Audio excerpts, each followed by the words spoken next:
So I made a thing.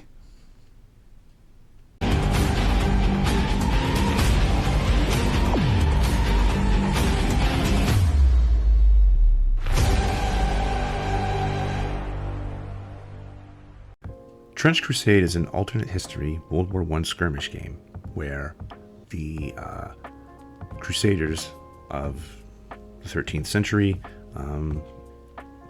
deliberately opened a gate to hell in Jerusalem and allowed all kinds of bad things to come through. Fast forward 800 years, it's now 1914, during the time of World War I, and all those baddies from hell are still around, and the forces of good are fighting the forces of evil.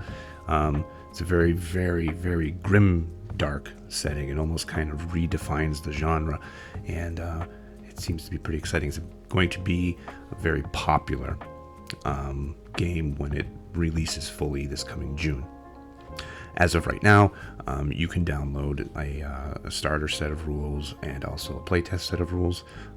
People that have contributed to the Kickstarter have access to FTL files, I believe, because I've seen people painting minis, and man, the designs on these things are crazy. So today, I decided to build that iconic cross tower from the artwork that people still really aren't sure what it's supposed to be, but man, it just looks cool.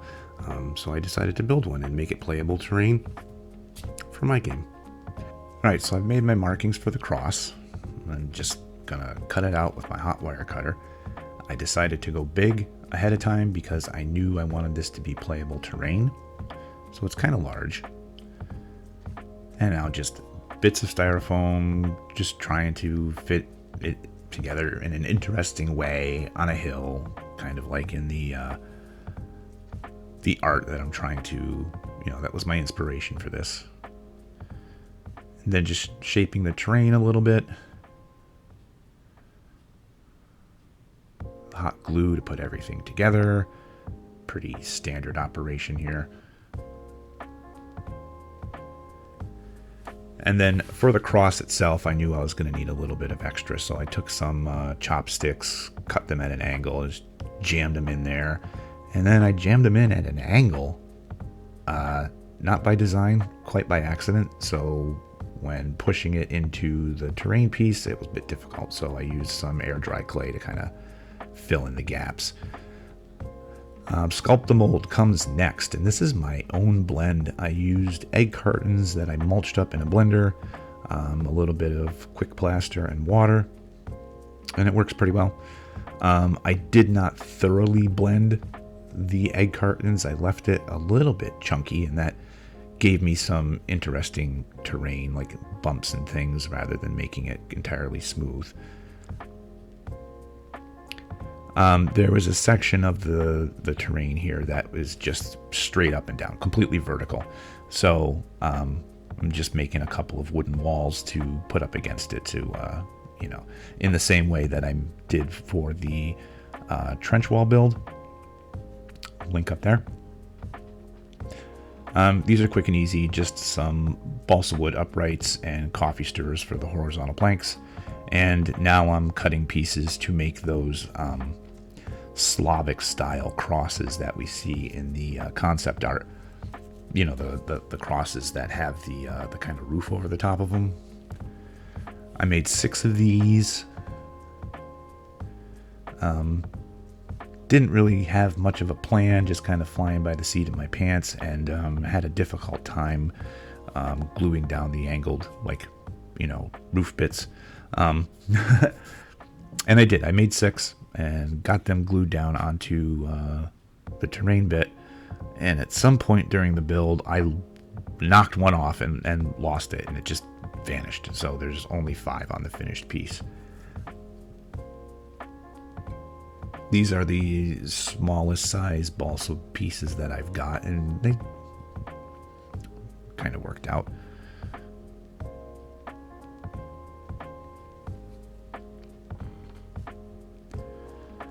Trench Crusade is, it's going to be big this year. As I said earlier in the video, it comes out in full this June. and it's had worldwide over $5 million donated to their Kickstarter to get this thing up and running. It's just huge. Everybody is into it, wants to play, and it's just completely, I think, redefined what GrimDark can be, because man, it's it's pretty dark. And there are the cross pieces. Try to emulate that concept art as much as I could to include all of the elements that I've seen in it. So pay attention to this. Hi, Editor Wizard here, coming to you from the little corner of Adirondack Gamecraft Studio. I just wanted to let you know about a little other thing that I am doing, kind of a self-sponsor. I have 25 plus years game mastering TTRPGs, so I'm taking this opportunity to use Start Playing as a portal to host games online. Just want to say right off the bat, this video is not sponsored by Start Playing. It's not sponsored by anybody, but I just wanted to let you guys know about maybe an opportunity you might want to take advantage of. I am going to be hosting a game called Gremlins Stole My Toaster, and it is a D20 modern Urban Arcana campaign setting game that I'm running that has a very kind of shonen anime style to it. A lot of fast action, heroes calling out their special moves just like they do in the anime. And, you know, it's to start taking place in the hero's hometown, and they notice some weird things going on, and maybe they try to investigate the action, or maybe the action falls in their lap. Something's going to happen to get them involved. So I just want to let you know that I am starting that game there. There will be a link down in the description. I'm looking for 3 to 5 players. And anybody who sees this video and decides to take a look and sign up for my game, let me know in the Discord server, because you will be given a link to the Discord server. Let me know in the Discord server that this is how you found out about it, and I'm going to take $5 off the price, because yes, there is a small charge for playing, and it's per seat per session. $5 off is 1/3 off the price. So you all are pretty smart. You can figure out the math there for how much the seats are going to be. Anyways, yeah, that's it. Just want to let you know. If this goes well, I will be also starting a D&D basic game and a D&D 3rd edition game, all running consecutively. So if D20 Modern isn't quite your thing, check back every so often to see if the D&D basic or the 3rd edition pops up. And if things go really, really well, I'll start delving into more indie RPGs, you know, like maybe Shadowdark, or well, Dungeon Crawl Classics isn't really indie. It's kind of gone beyond that a little bit. But I can maybe try some other games and see how that goes. So the link again for the Start Playing listing will be in the episode description. If you do decide to sign up, you will be automatically sent an email with the appropriate links to both Roll20 and my Discord server. You will need access to both of those and a working microphone. At the very least, we need to be able to hear you when we play. And that's it. So back to the video. Thanks, Editor Wizard. Next up, I just started ripping chunks out of the cross to, once again, emulate that concept art. This was kind of fun, used a lighter to kind of like smooth out some of the edges because, as you know, styrofoam's made from those little balls, and I didn't want it to look like styrofoam, so melting it down a little bit helped. And then I covered just the cross with Mod Podge because my plan next was to use some rattle can spray paint just to get some base colors down on this thing, and the spray cans would have melted that styrofoam. So the Mod Podge is going to put that layer of protection on there. It takes paint and won't allow the styrofoam to melt.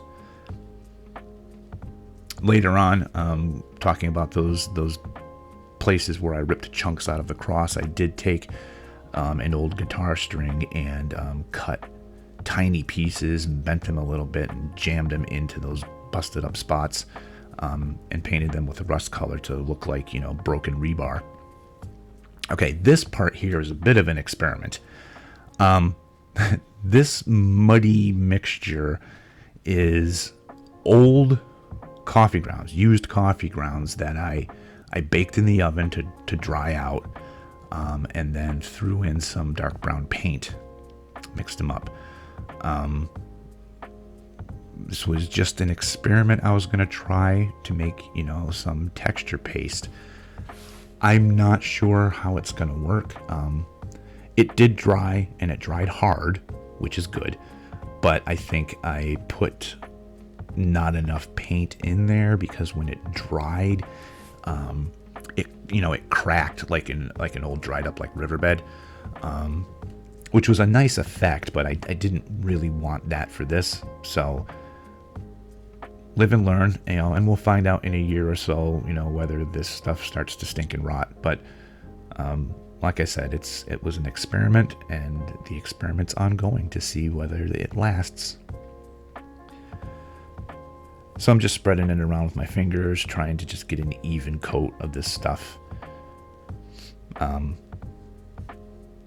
Trying to use that spatula. It was sticking to the spatula, and I had a hard time. It was much easier just to use my finger. But, I used the spatula anyway, because why not?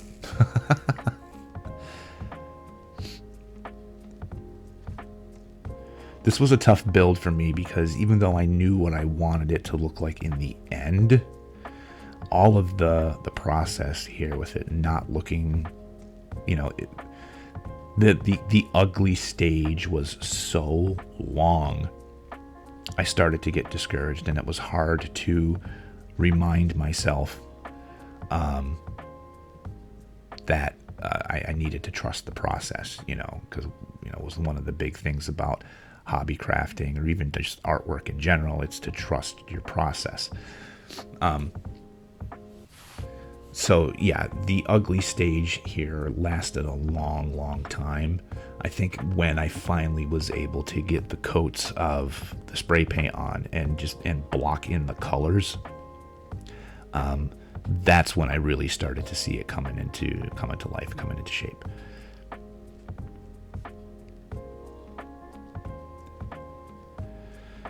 So this is my Gunpla Bits box. I needed to make a communication antenna, and I wanted to make an artillery gun again, just trying to emulate that concept art best I could. So I went through every stinking piece in this box looking for things that I could use, and this is where I actually started to have fun. My hobby crafting roots come from scale modeling and kit bashing stuff. So this is me building the little box that is going to be attached to the very bottom of the cross, where the wires will go up.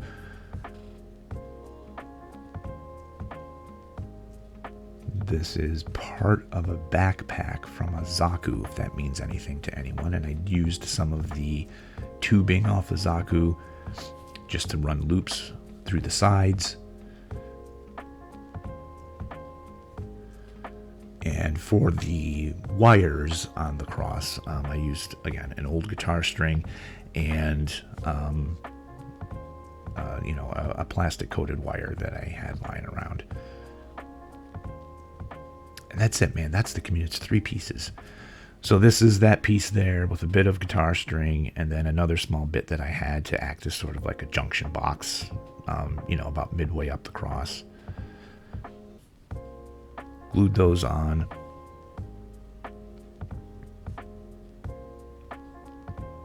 I cannot express how much fun this part of the build was for me.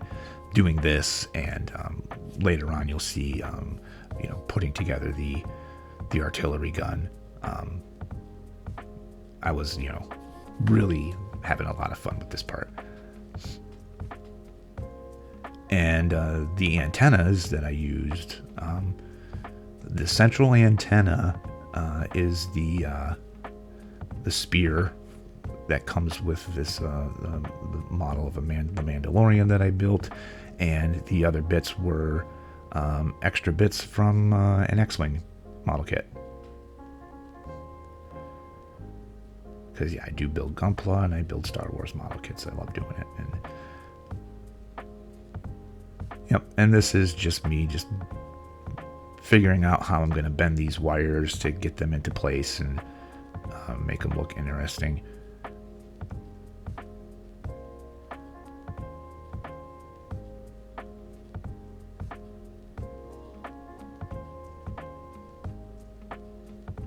Man, I thought that I cut this together quicker.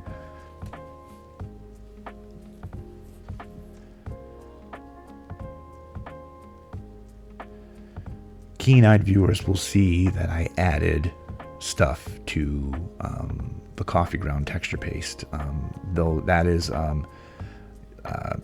that broken up cork battlefield terrain stuff you get from Army Painter. I just sprinkled it on and just mushed it in while that stuff was still wet, which worked mostly because as I kept going along, about half of them came loose and fell out. I never really glued them down. I had completely forgotten to.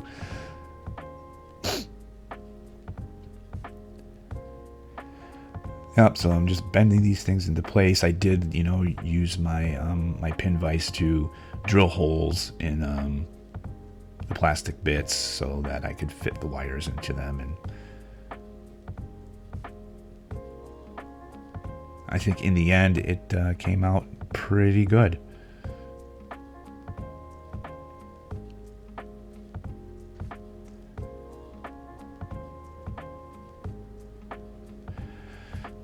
And now here I just took some pieces of pink foam that I had, cut them into small bits, and threw them into an old coffee can with some rocks, shook them up, and that rounded all of the edges and gave a little bit of texture to them because I was trying to make a sandbag wall.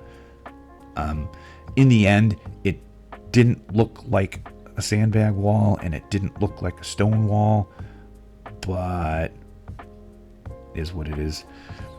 But I did paint it to look like sandbags. So I put down the first row with hot glue. Tried using white glue for the rest of it, but they weren't sticking right away, and I was getting impatient. And they were sliding around, and then so I just did rip that second row off and just did the whole thing with the hot glue gun. And you'll see that in a sec. See, get rid of them all. Hot glue time. I got impatient. I wanted it to be done. I mean, the white glue would have worked. It would have worked fine, but I got impatient. It is artillery gun time now. So this is a bazooka from Azaku, and I'm just going to take it apart to get the extra bits out of there. The trigger and the scope, and I don't want any of that stuff on the artillery gun. The nice thing about Bandai's Gundam model kits is there's no glue required to put these things together. It's all just push fit, and they're just so amazingly engineered. Everything goes together really well, and then you can take them apart like I am here and put them back together, and they'll still stay together. These are just ridiculously amazing model kits that Bandai produces. I decided to keep the magazine cartridge. Figured why not have a gravity-fed artillery gun. Why not? This is all imagination anyway, right?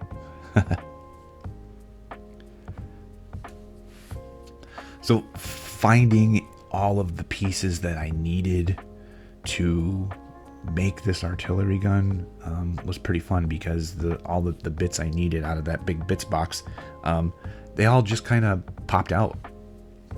Just, this will go here, this will go here. I just immediately saw, and they all come from a variety of different kits. And it just became a matter of just gluing everything on where I wanted to.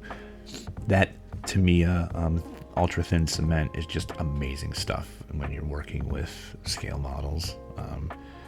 Even when you're putting together plastic miniatures, not resin, won't work on resin. It's just amazing stuff. It bonds almost immediately.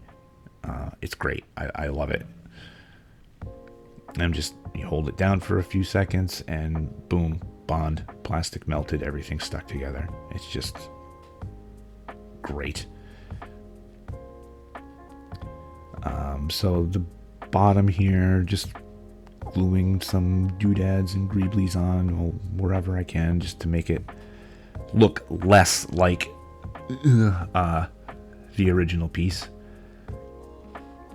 Some of these I'm not even sure where they came from. I do know that the bits that I'm gluing on now are the elbow covers for the original RX-72 Gundam. The other stuff I really don't remember where a lot of the other pieces came from, but they just seemed interesting. Like these here, I'm like, oh, these are obviously, I can use these as legs to hold the thing up because they just look like it, Perfect. You just wait a little bit for everything to cure. And the last step here is to just get the barrel glued down to that base, and this thing is ready to go and looks like an artillery gun.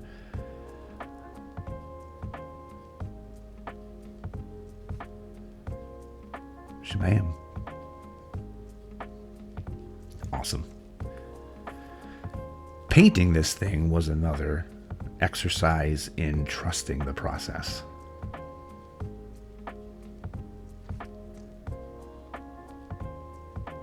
Oh, yeah. More bits to go on front.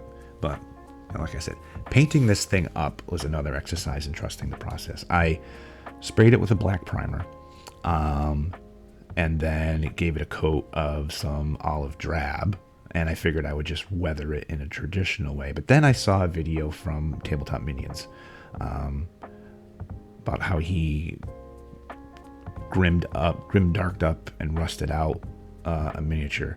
So I decided to try that technique. So what I'm doing here is I'm stippling on Citadel texture paint to just, start building up bumps. And if I remember correctly, I did 5 layers of this to get a sufficient thing. And as each successive layer went on, I got more and more discouraged because it just looked more and more like it was just covered in mud. Part of it was due to the color. Part of it was due to the texture. It just looked like it was covered in mud. I was unhappy completely. So I tried to fix it by dry brushing on a rust color, and it didn't quite work. So then I had this rust wash because I just wanted this to look old, grimdark, rusty, just like a piece of junk that they were still using.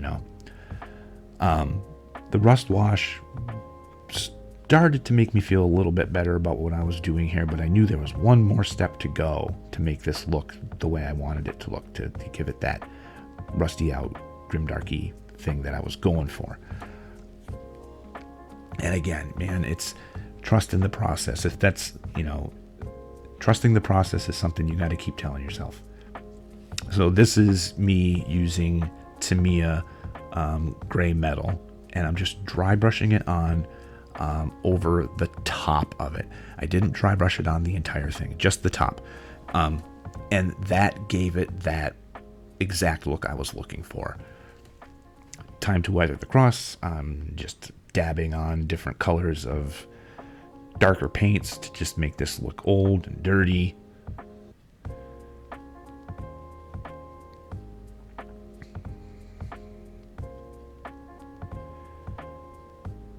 And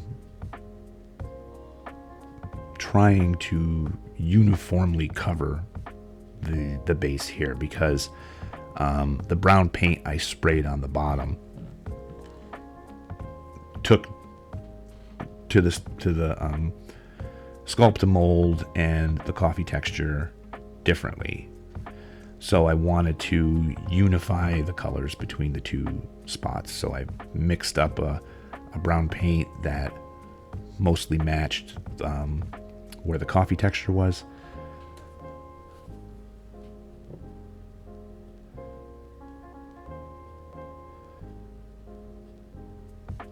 And now here I'm just putting on a raw umber over the sandbags. Eventually, again, trusting the process, knowing that I was going to put a black wash over everything. This helped me, make these look more like sandbags.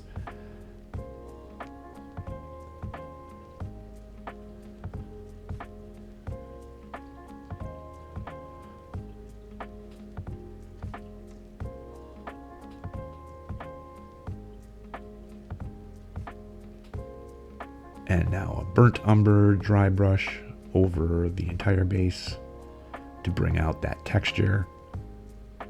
I decided to do this highlight dry brushing before doing the black wash, because I wanted the whole thing to look dark. So I wanted the highlights to be very subdued, but I still wanted them to be there. And then black wash over the entire thing except for the cross. So everything from the bottom of the cross down got a black wash. Keen-eyed viewers will see that I added height to this particular terrain piece, which was just bits of styrofoam that I glued around the perimeter of the underside of the MDF. And then I just put cardboard and pieces of wood in the same way that I did with the trench walls from my earlier build, so that everything matched. I didn't think I needed to show that in this video since I did that in the other one. And yeah, once this black wash is on, this thing is done.